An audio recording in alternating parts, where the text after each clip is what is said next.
Hinahanap niyo ba ako sa Facebook mga kabayan? Nandito ang aking Facebook page. I-search nyo na lang kabayan ko, follow na. Ang kwentong ito ay hango sa totoong buhay. Mula ito sa isa nating kabayan na itago na lamang natin sa pangalang Ellie. Taong 1965, Isla ng Panay. May mga lugar na hindi makikita sa ating mapa.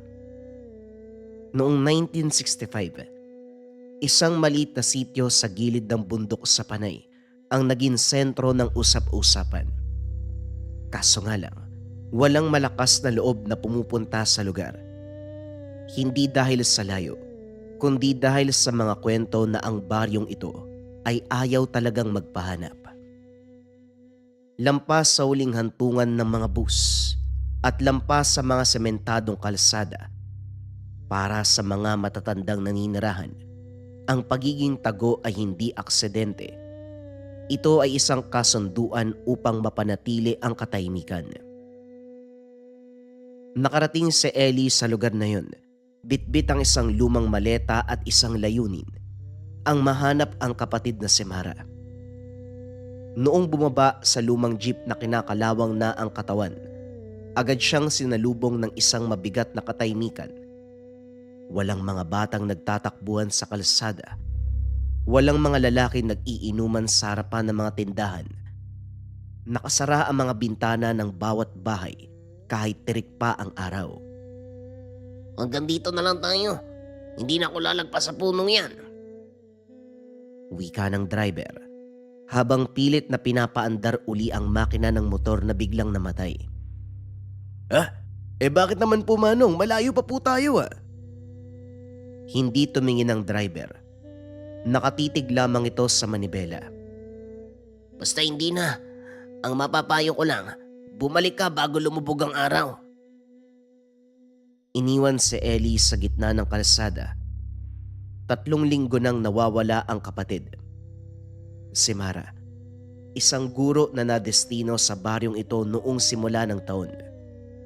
Sa huling sulat ng dalaga, sinabi ni Mara na mabait ang mga tao pero parang laging may kinakatakutan.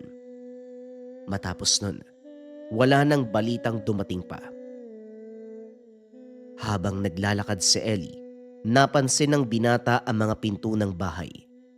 Lahat sila ay may mga malalalim na kalmot. Parang mga hayop na pilit na gustong pumasok. May mga lampara ding nakasinde sa labas ng pintuan kahit maliwanag pa ang sikat ng araw. Nakita niya ang isang matandang babae nagbabalat ng kamoteng kahoy sa isang bangkito. Magandang hapon po. Pwede ba magtanong? Kasi po, hinahanap ko ang kapatid ko Mara po ang pangalan niya. Bagong guro po siya sa lugar na ito. Tumigil ang matanda sa ginagawa. Tumingala at tinitigan si Ellie sa mga mata. Ang matanda ay kilala bilang Aling Bina. Umalis ka na, iho. Habang mataas pa ang sikat ng araw at maliwanag pa ang langit. Ano pong ibig yung sabihin, Manang? Nandito po ang kapatid ko. Hindi ako aalis nang wala siya. Bumulong ang matanda habang nakatingin sa gubat. Dito sa amin, may mga taong nakakaalis ng buo. Pero may mga taong iniiwan ng kalahati ng kanilang sarili dito sa lugar. Ilang sandali ang lumipas. Dinala ng matanda si Ellie sa bahay ng kapitan ng baryo, si Kapitan Tomas. Ang bahay nito ay luma. Walang anumang dekorasyon. Walang letrato ng pamilya o kahit anong gamit na magpapakita na may nakatira doon ng matagal. Pagdating, pinaliwanag ni Aling Bina kung bakit sila napunta roon. Magandang araw, Kapitan. May dayo po tayo. Baka pwede niyo po siyang matulungan. Hinahanap daw po ang kapatid. Ilang linggo nang hindi nagpaparamdam sa kanya. O siya, iho, iiwan na kita dito, mag-iingat ka. Bakit ka pumunta rito? Dapat hinayaan mo na lang ang kapatid mo. Wika ni Kapitan Tomas. Ano pong ibig niyong sabihin? Ano po ba nangyari sa lugar na ito, Kapitan? Hindi ko po kayo maintindihan.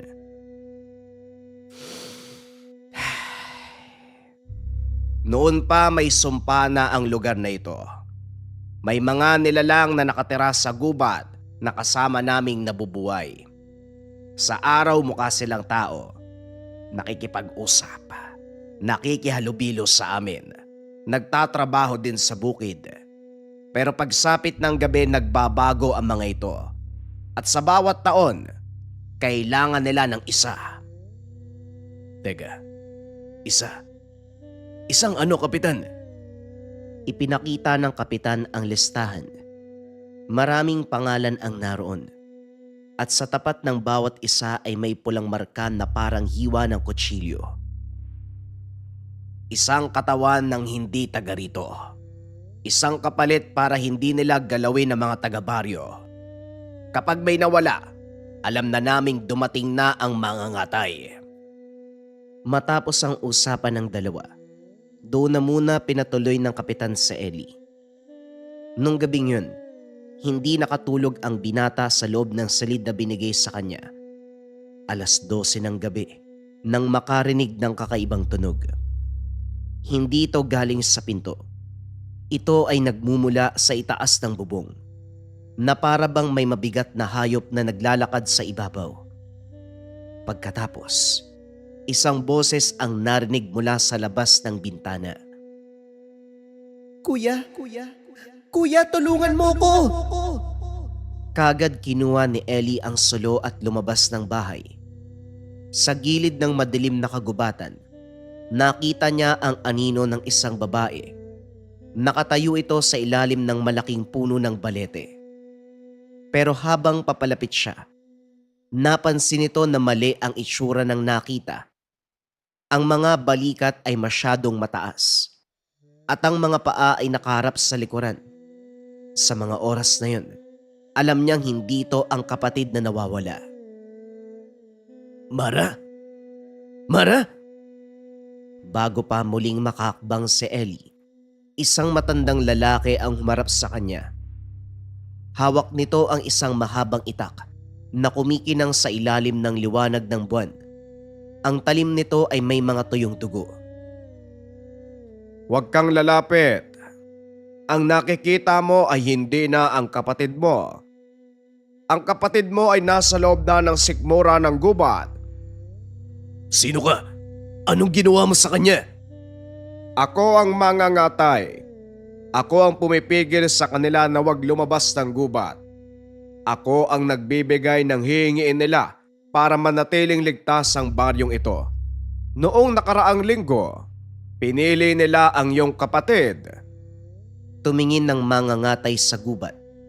Biglang lumitaw ang mga pulang mata sa gitna ng dilim. Marami sila. Doon naintindihan ni Ellie kung bakit tahimik ang baryo. Ang mga tao roon ay hindi mga biktima lang. Sila ay mga kasabwat. Pinapayagan nilang makuha ang mga dayuhan kapalit ng sariling kaligtasan.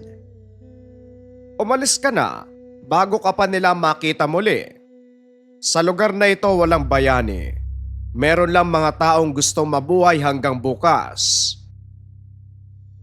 Walang nakakaalam kung kailan eksaktong nagsimula ang lahat. Tanging ang mga kwentong paulit-ulit na binabahagi ng matatanda sa baryo ang batayan. Bawat kwento ay may kaunting pagkakaiba, pero iisa lang ang palaging nangyayari. May dumating, may kinuha, may naiwan. Ang lalaking nakita ni Ellie sa gilid ng kagubatan, hindi basta-basta lumitaw para manakot. Hindi rin siya tinatawag ng mga tao. Dumarating ito dahil kailangan ng baryo.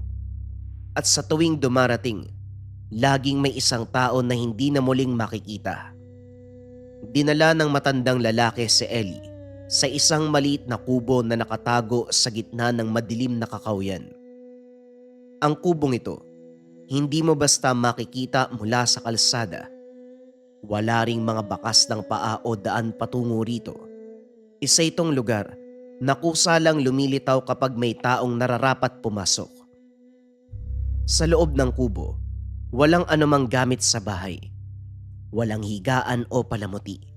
Ang tanging naroon ay isang mahabang bangkong kahoy, isang mesang puno ng gasgas, at ilang sisid lang gawa sa luwad na walang takip.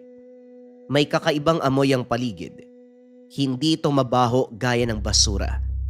Ngunit hindi ito masarap amuyin. Amoy ito ng basang bakal o amoy ng sariwang karne na matagal nang nahiwalay sa katawan. Sige na, umupo ka muna riyan. Hindi kaagad sumunod si Ellie. Pinagmasdan muna ang lalaki. Ang mga kamay nito ay magaspang, puno ng mga sugat, hiwa at mga peklat. Ang mga mata nito ay hindi nakakatakot, pero makikita ang matinding pagod sa mga tingin. Ikaw ba ang tinatawag nilang mangangatay? Hindi kaagad sumagot ang lalaki. Kumuha muna ito ng isang lumang basahan at dahan-dahang pinunasan ang matalim na itak na hawak. Hindi ko pinili ang pangalang yan. Ang mga tao sa baryo ang nagbigay sa akin. Sabihin mo sa akin, Manong, ano ba talaga ang ginagawa mo dito? Tumigil ang lalaki sa pagpunas. Binaba ang itak sa mesa. Lumikha ng isang nakakangilong tunog. Pinipigilan ko silang dumami. Ginagawa ko ito dahil hindi ko na kayang ubusin ang lahat ng naroon sa gubat. Ayon sa mga matatandang nakausap ni Ellie ng sumunod na araw, ang lalaking ito ay hindi talaga taga doon sa baryo. Dumating lang siya isang gabi. Walang dalang gamit, walang sinabing pangalan, at wala ring tinanong sa sino man. Unang pagkakataong nakita ng mga tao matapos mawala ang 3 bata sa loob lamang ng 1 linggo. Natagpuan ang katawan ng mga bata kinabukasan sa gilid ng sapa. Buo ang mga balat at walang anumang sugat sa labas. Kaso nga lang wala na ang mga laman loob. Walang bakas ng hayop na kumagat sa mga bata. Walang bakas ng sino mang tao. Nang gabing yun, nakita ng mga residente ang lalaki sa gilid ng gubat. Tahimik na naghukay ng libingan para sa mga bata. Hindi ito tumakas nang dumating ang mga pulis at mga taga-baryo. Ang tanging sinabi niya, huli na para sa kanila, pero hindi pa huli sa mga susunod na biktima. Mula noon tuwing may nawawala sa baryo, palaging may natatagpo ang biktima kinabukasan.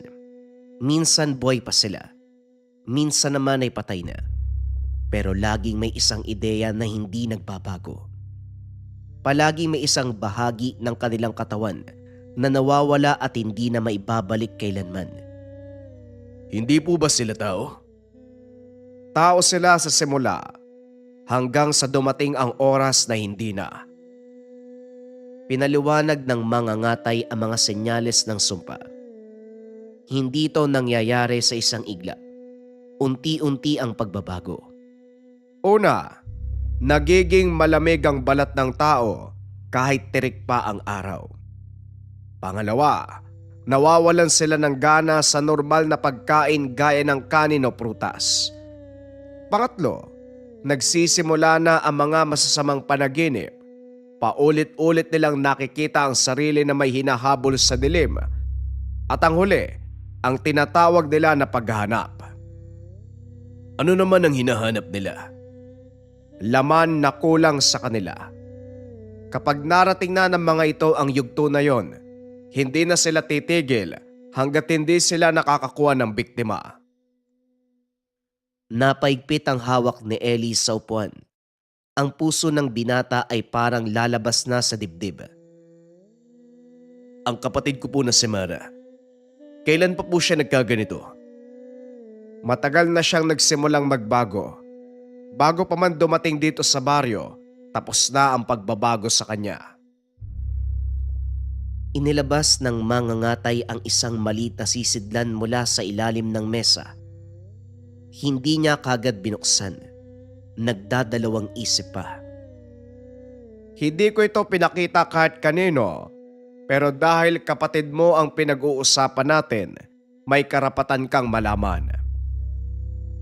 Pagbukas ng takip, nakita ni Ellie ang laman sa loob. Mga piraso ng kulay itim na laman. Hindi mo matukoy kung tuyo ba ito o sariwa at hindi rin malalaman kung gaano na ito katagal doon. Hindi ito gumagalaw pero may mabigat na pakiramdam na nagmumula sa sisidlan. Hindi ko kinukuha ang buong buhay nila.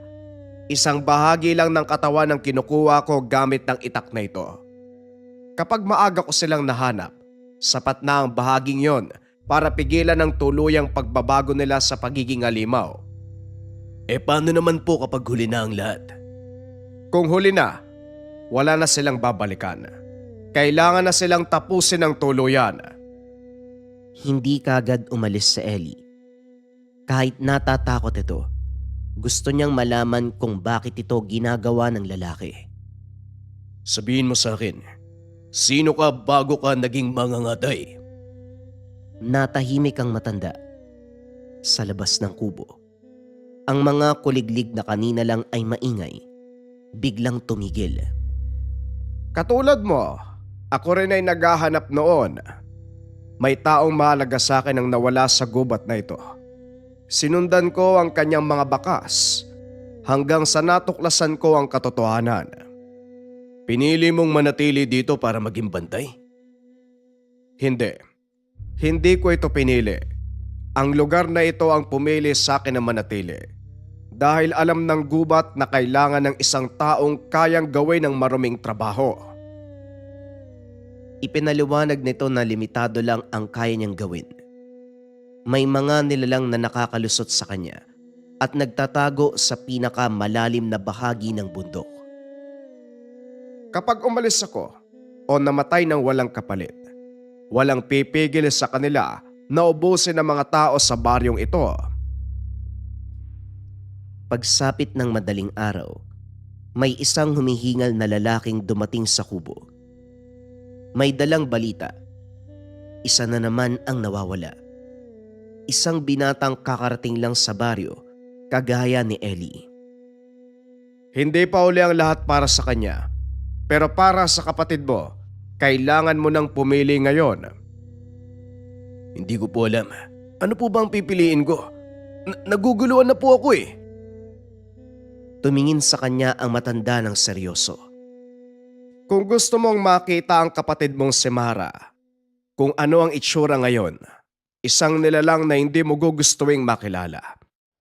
Sumama ka sa akin sa loob ng gubat o hindi kaya kung gusto mong manatili ang alaala niya sa isip mo bilang isang mabait at mabuting kapatid, bumalik ka na sa lugar niyo. Sumakay ka sa unang jeep na dadaan at wag na wag ka nang lilingon. Biglang may umalingaw-ngaw na mahinang sigaw mula sa malayong bahagi ng gubat. Ang tunog ay nakakapangilabot. Kalahating boses ng babae, kalahating ungol ng hayop. Nanlamig ang buong katawan ni Ellie. Kilala niya ang boses na ito. Walang iba kundi kay Mara. Napagtanto ni Ellie na ang baryong ito hindi humingi ng kanyang dasal o paniniwala.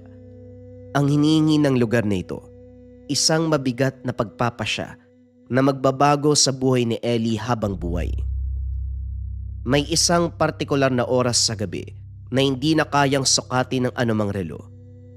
Hindi na ito gabi, pero malayo pa rin sa pagiging umaga. Sa nasabing baryo, ito ang tinatawag na oras ng mga anino. Ang sandali, kung kailan ang mga bagay na nagtatago sa liwanag ay malayang nakakagalaw. Dito nagsisimula ang katotohanang paghanap. Hindi na nagtanong si Ellie nang senyasan siya ng mga ngatay na sumunod. Wala ring ibinigay na paliwanag ang matanda.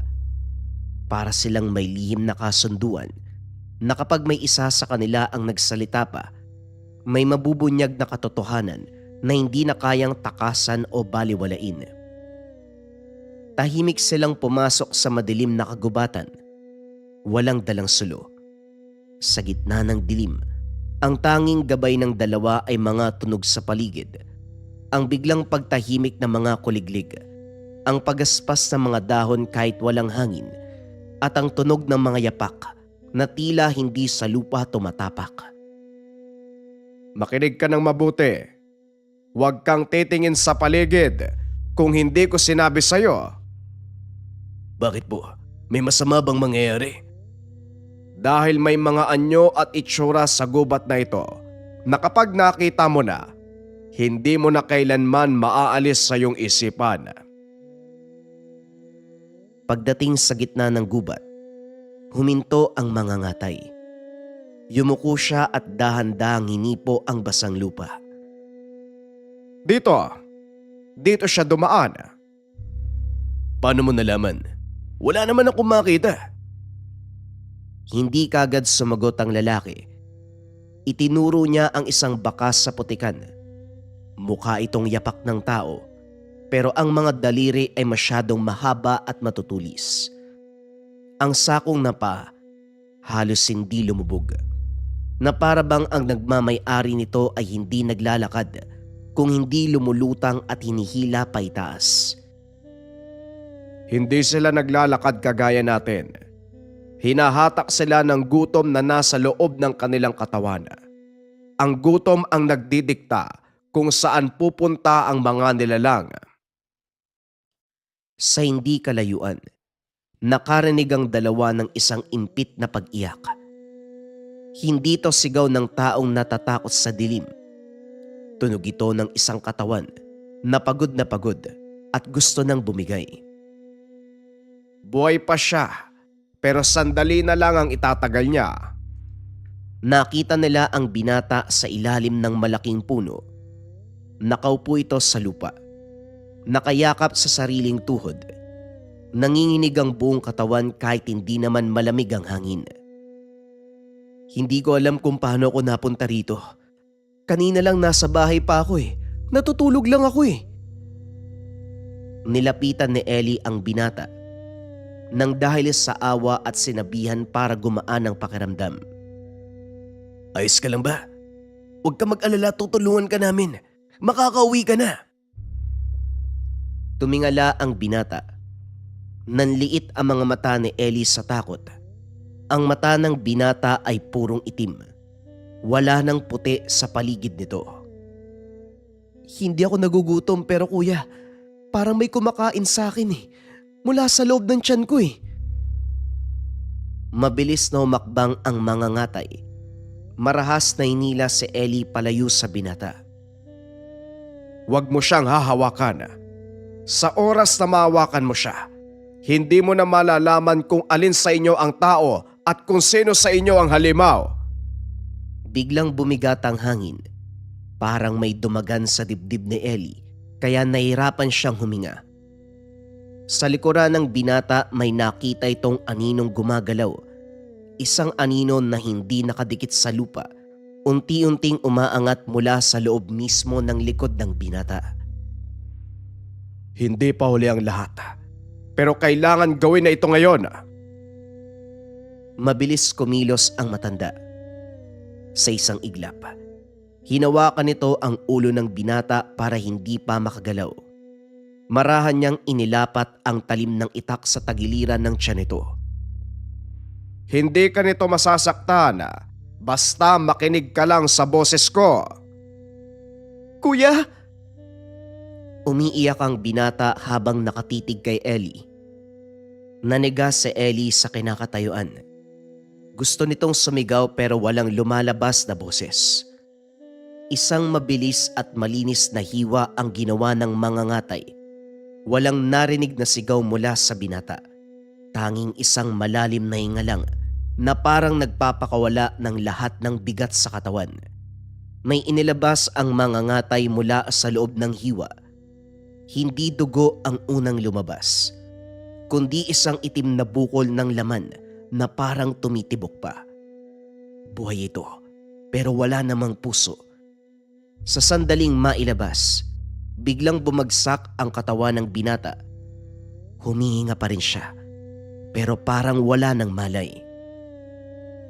Buhay siya, pero hindi siya babalik sa dati niyang buhay. Ang bahaging kinuha ko sa kanya, ang bahaging kinuha ng sumpa.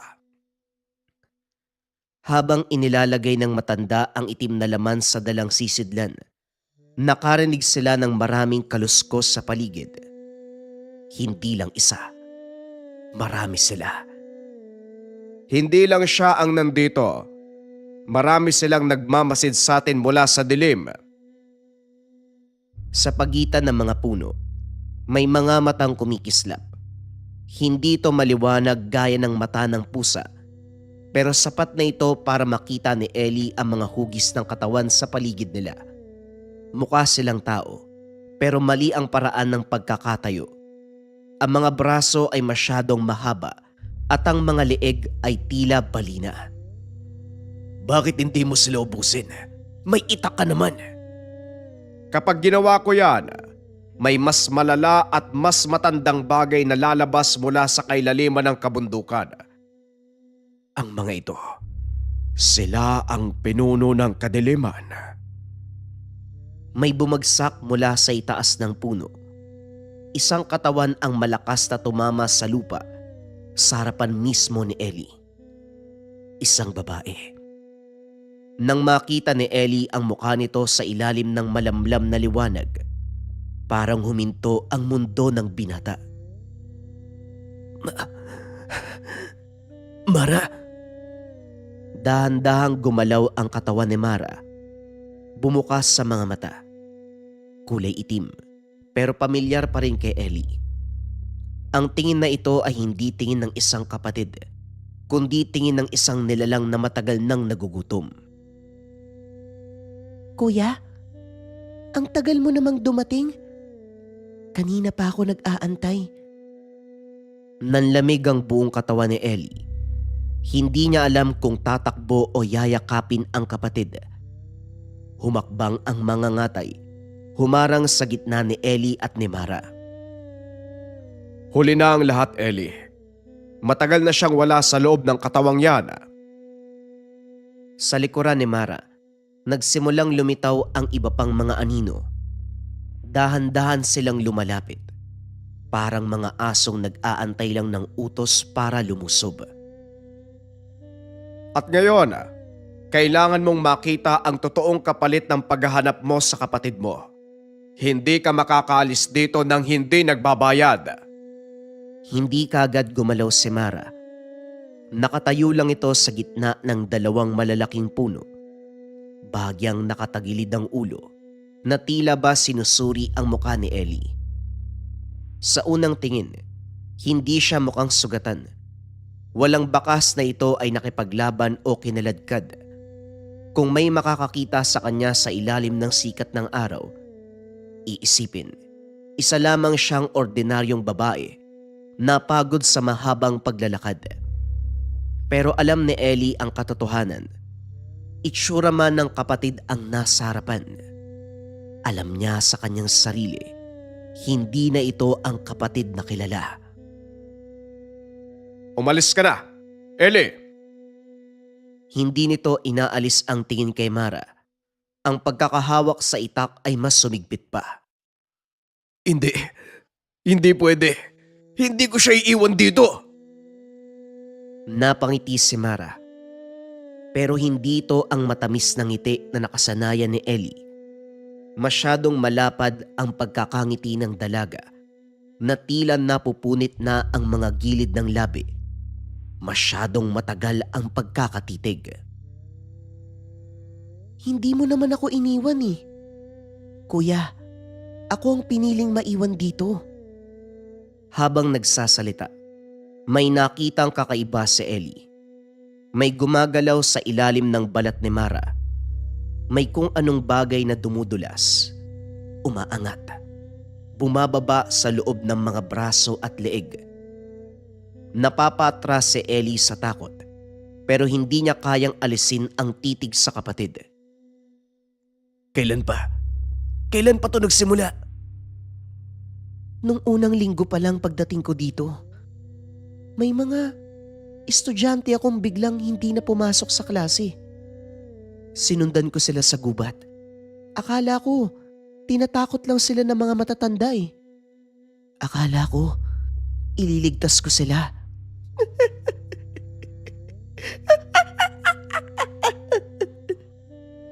Hindi pala ako ang magliligtas. Ako pala ang kailangan. Ayon sa mga ngatay, may dalawang uri ng tao na nawawala sa baryo. Ang una, mga taong bigla ang kinukuha ng gubat. Ito ang mga walang kalaban-laban. At ang ikalawa, ang mga unti-unting pumapayag. Sa simula, hindi nila alam ang nangyayari. Pero sa oras na maramdaman nila ang kakaibang lakas, ang gaan ng pakiramdam at ang kawalan ng sakit, doon sila nagsisimulang pumili na manatili. Hindi ako pumili, pero hindi rin ako tumakbo nung maramdaman ko ang saya sa dilim. Lumapit si Mara ng isang hakbang. Sa likuran ng dalaga, ang mga aninong nagmamasid ay gumagalaw din. Tila sumusunod ang mga ito sa bawat galaw ng kanyang katawan. Dito kuya, hindi ka nag-iisa.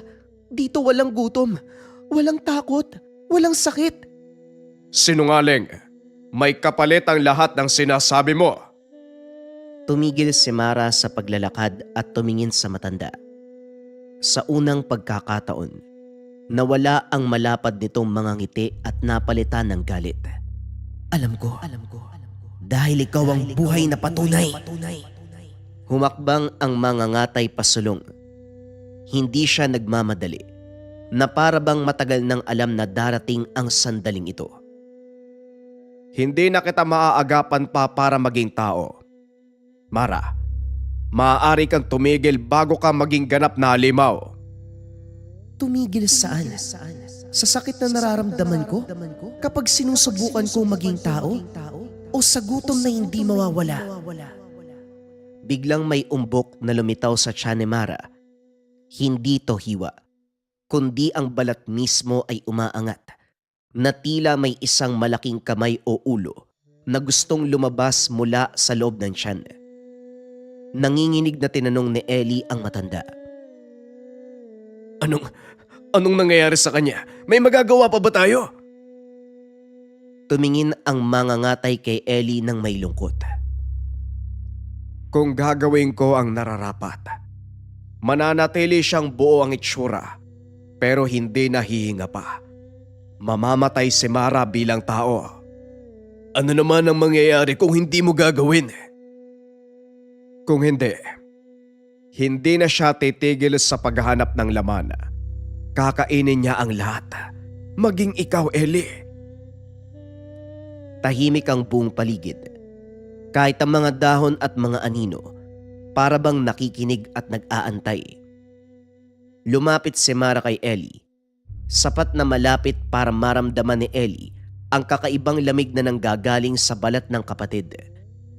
At sa pagkakataong ito, parang narinig ni Ellie ang totoong Mara. Kuya, pagod na ako. Ayoko na, kuya. Hinawakan ni Ellie ang kamay ng kapatid. Hindi to mainit gaya ng normal na tao, pero hindi rin kasing lamig ng yero. Walang buto, walang laman, parang hangin lang na binalot ng balat. Wala na bang ibang paraan? Kahit ano basta mabuhay lang siya. Ang natitira nating magagawa, pumili kung anong alaala ang iiwan niya sa mundong ito. Mabilis ang sumunod na mga pangyayari, pero sa isip ni Ellie parang tumigil ang oras. Isang mabilis na senyas ang ibinigay ng mga ngatay.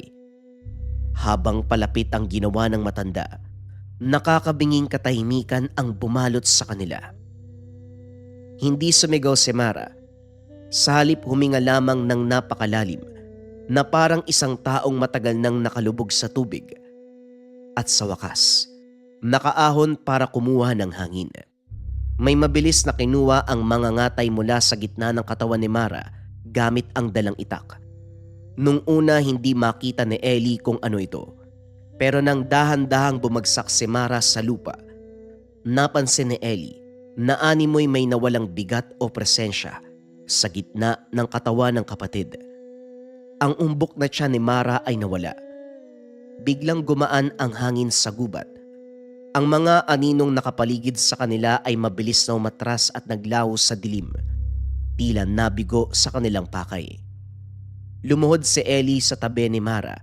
Hinawakan ang mukha ng kapatid. Nang sandaling yun, mukha ng payapa si Mara. Mukha lang siyang natutulog ng mahimbing. Pasensya na. Mara, pasensya na. Tumayo ang mangangatay at maingat na inilagay sa loob ng sisidlan ang bagay na kinuha mula sa katawan ni Mara. Hindi dito nagtatapos ang lahat. Ellie, may kapalit ang bawat pagkuha ko ng sumpa. Oh, anong ibig mong sabihin? Tumingin sa kanya ang matanda. Isang tingin na punong-puno ng kahulugan at babala. Sa lugar na ito, kapag may isang nawawala o nawawala ng silbi, laging may kailangang pumalit. Sa sandaling yun, habang buhat ni Ellie ang wala ng buhay na katawan ni Mara, naramdaman nito ang isang kakaibang kirot sa sariling tiyan. Banayad dito sa simula, halos hindi mapapansin, pero alam ni Ellie na bago ito sa pakiramdam. May isang bagay sa loob niya nakakagising lang. Hindi kaagad umalis si Ellie sa kagubatan matapos ang nangyari kay Mara. Nanatili ang binata na nakatulala sa tabi ng kapatid hanggang sa unti-unting lumiwanag ang paligid. Nakita kung paanong naglaho ang mga anino sa gitna ng mga puno at kung paanong bumalik ang huni ng mga ibon na tila ba normal ang lahat. Pero alam ni Ellie na walang normal sa baryo na iyon. Kahit sumikat ang araw at naging maliwanag ang gubat, may isang bahagi ng pagkatao ni Ellie ang hindi na bumalik pa. Parang may naiwang peraso ng sarili sa dilim. Ilang oras matapos ilibing si Mara sa isang lihim na bahagi ng gubat, nagsimula na ang mga pagbabago kay Ellie. Hindi ito masakit. Walang lagnat o sugat. Pero pakiramdam ni Ellie, may nadagdag sa loob ng katawan. Isang mabigat na pakiramdam sa tiyan na para bang may isang bagay na nakaimlay doon na hindi naman niya kinain. Normal lang ang nararamdaman mo. Ganyan talaga sa simula. Oh, ano pong ibig mong sabihin? May sakit ba ako? Hindi sumagot ang matanda. Nagpatuloy lang ito sa paglalakad. Bitbit ang itak na para bang walang narinig. Nang mga sumunod na araw hindi na umalis si Ellie sa baryo, hindi na rin tinanong ng kapitan kung kailan ito uuwi. Salip, ang mga tao sa baryo ay nagsimulang tumingin kay Ellie nang may halong respeto at takot. Para bang alam na nila ang susunod na mangyayari. Isang hapon, habang nakaupo si Ellie sa tapat ng isang tindahan, binigyan siya ng tubig ng isang matandang lalaki. May naiwan sa'yo, iho. At kapag may naiwan ng gubat sa isang tao, ibig sabihin may bagong bantay ang baryo. Hindi na nagtanong si Ellie. Pakiramdam niya alam na ang sagot, kahit hindi pa ito sinasabi ng direkta. Napansin din ito na mas nagiging matalas ang kanyang pandinig, lalo na kapag lumulubog na ang araw. Nakakarinig din ng mga yapak sa malayo, kahit alam niyang walang tao roon. Nararamdaman din ang galaw ng bawat dahon sa gubat. Hindi dahil nakikita ito, kundi dahil nararamdaman ang pagbabago sa ihip ng hangin. Hindi ka nagkakamali sa nararamdaman mo. Yan ang unang regalong ibinigay sa atin ng lugar na ito. Regalo? Para saan? Para sa paghahanap. Isang gabi, biglang nagising si Ellie na basang-basa ng pawis. Hindi siya nananaginip ng masama, pero ramdam nito ang isang matinding kakulangan na parang may kinuha sa kanya habang natutulog. Lumabas si Ellie ng bahay. Doon nakita ang mangangatay. Nakaupo ang matanda sa gilid ng kalsada. Wari kanina pa nag-aantay. Nararamdaman mo na sila, hindi ba? Oo, pero parang may tumatawag sa akin mula sa gubat. Hindi sila tumatawag gamit ang boses. Tumatawag sila gamit ang kawalan sa loob mo. Ang nararamdaman mo ay hiling ng mga nilalang na hindi matahimik. Ipinaliwanag ng matanda na kapag may isang biktima na tinatapos o nililigtas, may bakas na naiiwan sa hangin. Ang bakas na ito ay hindi nawawala. Kumakapit ito sa taong may pinakamakasaysayang karanasan sa gubat o sa taong may pinakamabigat na pinagdadaanan. Hindi mo man ito pinili, Ellie. Pero hindi ka rin tumalikod nung kailangan ka. Ganon din po ba yung nangyari sa inyo? Doon natahimik ang matanda. Sa unang pagkakataon nakita ni Ellie na parang natatakot ang mga ngatay. May nauna sa akin. At bago siya may isa pang nauna. Hindi kami sabay-sabay. Isa-isa lang kaming pumapalit. Sinabi ng matanda na ang pagiging mangangatay ay hindi namamana sa dugo. Nakukuha ito sa sandaling mawalan ka ng lahat. Kapag may isang taong hindi na makalis sa baryo, unti-unting humihina ang dating bantay hanggang sa kusa na itong mapalitan ng bago. Nang sumunod na gabi naramdaman ni Ellie ang unang gutom. Hindi ito ang gutom na nakukuha sa pagkain. Kumain siya ng marami at uminom ng maraming tubig. Pero ang pakiramdam ng pagkukulang sa loob ng dibdib at tiyan, hindi nawawala. Parang may isang butas sa loob na hindi napupuno. Hindi pa yan ang huling yugto. Pero darating tayo dyan. Anong mangyayari kapag dumating na ang oras na yun? Hindi kagad sumagot ang matanda. Tumingin lang siya sa direksyon kung saan namatay si Mara. Kapag dumating ang oras, dalawa lang ang pagpipilian mo. Ang tumakbo palayo at hayaang ubusin ng gubat ang baryo o ang manatili at gawin ang trabahong kailangan. Isang umaga, nakita ni Ellie ang mga ngatay na sugatan. May mahabang kalbot sa braso at mukhang hirap lumakad. May nakalusot na isa kagabi. Marami na sila ngayon kaysa nung bata pa ako. Humihina na ako, Ellie. Tinulungan ni Ellie ang matanda na makaupo sa bangko. Sa sandaling mahawakan ng braso ng matanda, naramdaman ni Ellie ang isang pamilyar na kuryente. Bigla siyang nakaramdam ng kumpiyansa na para bang alam na ang dapat gawin sa itak. Kahit kailan, hindi pa nakakahawak nito. Kapag dumating na ang oras na kailangan mong kumilos, huwag kang mag-aalinlangan. Isang segundo lang ng pagtataka, sapat na para mawala ang buhay mo. Hindi pa po ako handa sa ganitong tungkulin, Manong. Kahit kailan, wala sa ating lahat ang nagiging handa. Pero ang gubat ang magpapasya kung kailan ka magsisimula.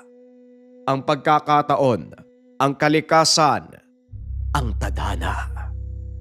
Nang gabing yon habang natutulog ang buong baryo, muling bumigat ang hangin. May isang tao na naman ang nawala mula sa sariling tahanan. At sa unang pagkakataon, hindi ang matanda ang unang nakarinig sa kaluskos ng mga dahon sa gubat. Si Ellie ang unang nakaramdam sa direksyon kung nasaan ang biktima. Hindi nagkamali si Ellie. Ang tunog na gumising sa kanya sa gitna ng hating gabi. Hindi iyak ng bata, hindi rin sigaw ng humingi ng tulong. Isa itong mahabang tunog ng pagkiskis sa tuyong lupa, na tila ba may mabigat na bagay na pilit hinihila patungo sa madilim na bahagi ng gubat.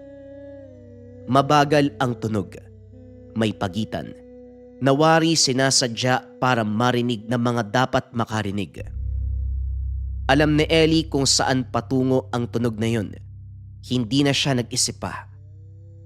Naunang dumating si Ellie sa gilid ng kagubatan kaysa sa matandang mangangatay. Hindi alam ng binata kung paanong naging ganong kabilis ang mga paa nito. Ang tila nagpasya para sa buong katawan. Wala siyang dalang kahit anong ilaw pero hindi niya ito kailangan. Malinaw na nakikita ang landas sa pagitan ng mga puno na parang may isang kumikinang naguhit sa lupa na siya lamang ang nakakakita. Sa gitna ng kakahuyan, natagpuan nito ang isang lalaki. Nakaluhod sa damuhan, maigpit na nakahawak sa tiyan, nanginginig ang buong katawan.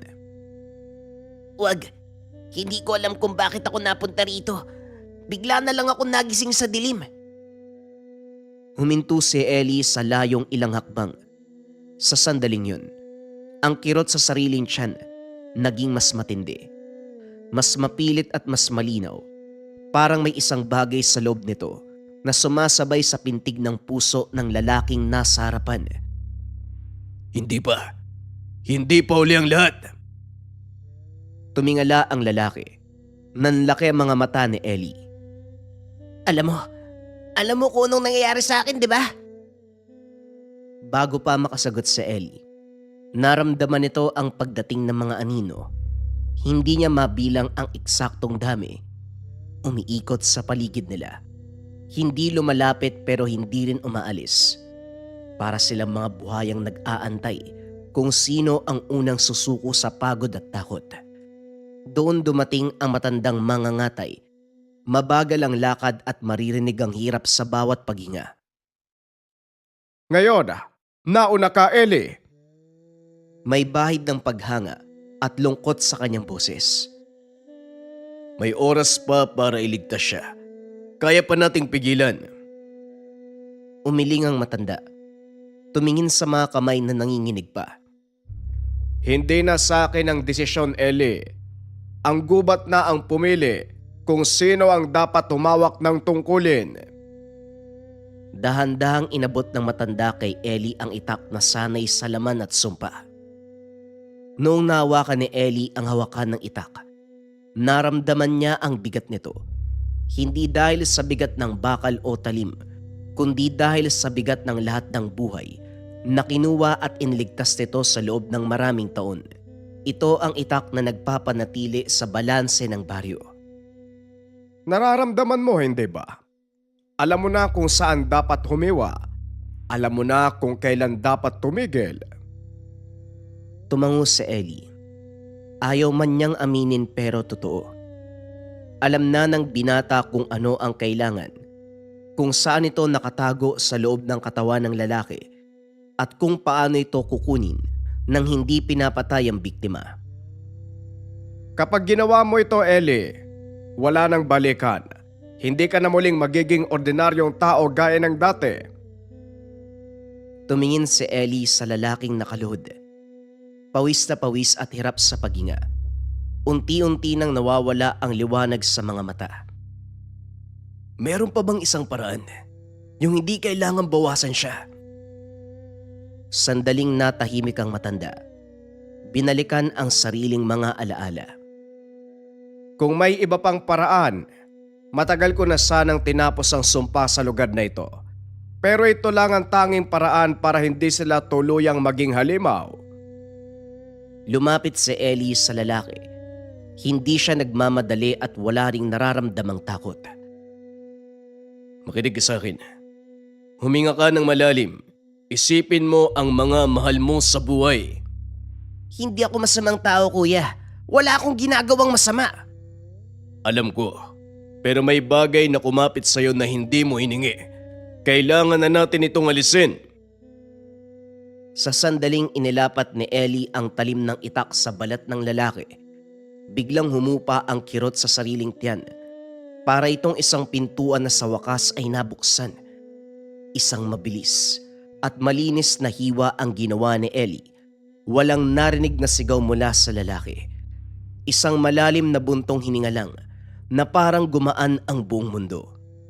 May kinuha si Ellie mula sa loob. Isang itim na bagay na hindi na kailangang tignan. Alam na nito kung ano yun. Sa sandaling mailagay siya sa sisidlan, ang mga aninong nakapaligid sa kanila ay mabilis na umatras. Isa-isang naglaho sa dilim, parang mga asong natakot sa bagong amo. Tumayo si Ellie habang nanginginig ang mga kamay, pero ang isipan ay malinaw pa sa tubig. Buhay siya! Buhay siya, Manong! Buhay siya, Ellie. At dahil sa'yo, mananatili siyang tao. Tahimik silang dalawa habang pinagmamasdan ang lalaking mahimbing na natutulog sa lupa. Pagkatapos, dahang-dahang naupo ang mga ngatay sa ilalim ng puno. Mukha siyang gumaan na tila may isang dambuhalang pasanin na naalis sa mga balikat. Dito na ako. Hanggang dito na lang ang kaya ko. Hindi manong tutulungan kita. Hindi ka pa tapos, hindi pa itong oras. Marami ka pang ituturo sa akin. Ngumiti ang matanda. Isang pagod at payapang ngiti. Matagal na akong tapos, Ellie. Nung araw na pumasok ka sa baryong ito, alam kong tapos na ang misyon ko. Ikaw naman ay magsisimula pa lamang. Pagsapit ng umaga, wala na ang matanda. Walang naiwang katawan, walang bakas ng dugo, at walang kahit anong gamit. Para siyang usok na tinangay ng hangin. Tanging ang maliit na kubo na lang sa gubat ang naiwan, kasama ang mga sisidlan na ngayon ay alam na ni Ellie kung paano gamitin at alagaan. Sa loob ng baryo, isang lalaki ang nagising sa gitna ng daan. Hindi alam kung paanong nakauwi o bakit naroon. Pero napansin nito ang isang maliit na peklat sa tagiliran. Higit sa lahat, wala na ang mga nakakatakot na panaginip na dati ay nagpapahirap sa kanya.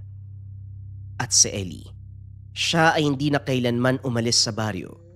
Hindi dahil wala siyang pamilyang babalikan o dahil walang mapupuntahan sa syudad. Kundi alam niya sa bawat gabi na dumarating, may mga taong nangangailangan ng tagapagtanggol. May mga gabi na kailangan ng bantay na may hawak na itak. Doon sa madilim na sulok, si Ellie ang naging bagong mangangatay. Ang lalaking mananatili sa dilim. Para ang iba, makatulog ng maimbing sa liwanag. Kung gusto mong gumanda ang 2026 mo kabayan, subukan mo tong Gintong Gabay o ang Gabay Ethnic version sa Lika Merchandise. Pero ano bang gagawin mga kabayan ko? Halimbawa, may mga bagay ka na gustong marating or may mga kahilingan ka na gustong matupad ngayong 2026. Dapat klaro, ano ang kahilingan mo, ano ang gusto mong puntahan. So habang hawak-hawak mo yung Gintong Gabay mo o Gabay Medallion Ethnic, iisipin mo siya, imamanifest mo siya, assumption mga kabayan. So dapat klaro kung anong gusto. Pagkatapos nun mga kabayan, kung alam mo na kung anong gusto mo, kaya mo na siyang ipaliwanag, ano ang mga kailangan mong gawin para makuha ang bagay na gusto mo. Ano yung pakiramdam habang ginagawa mo yung mga steps para makuha yung bagay na gusto mo, dapat alam mo yung pakiramdam kabayan. At higit sa lahat, ang pinaka-importante, ano ang pakiramdam kapag natanggap mo na yung kahilingan mo?